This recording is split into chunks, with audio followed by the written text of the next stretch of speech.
Ito ay isang misteryo at palaisipan. Isa ka sa mga henyo kapag nasagot mo ito. Kung hindi naman, meron akong puzzle wire dyan sa may basket at bumili ka na, at nang mahasa lalo ang isip mo.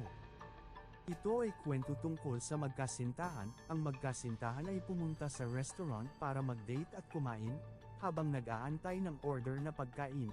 Umorder muna ang babae ng juice dahil sa uhaw ito. Ang babae ay umorder ng 4 na basong juice na puno ng yelo. Dahil mainit ang panahon, ininom ng babae ang 3 baso ng juice pagkabigay pa lamang sa kanya at inubos niya ito lahat. Maya-maya ininom din ng lalaki ang 1 basong juice. Nang hindi nagtagal biglang sumama ang pakiramdam ng lalaki at bigla itong nahilo at nahimatay.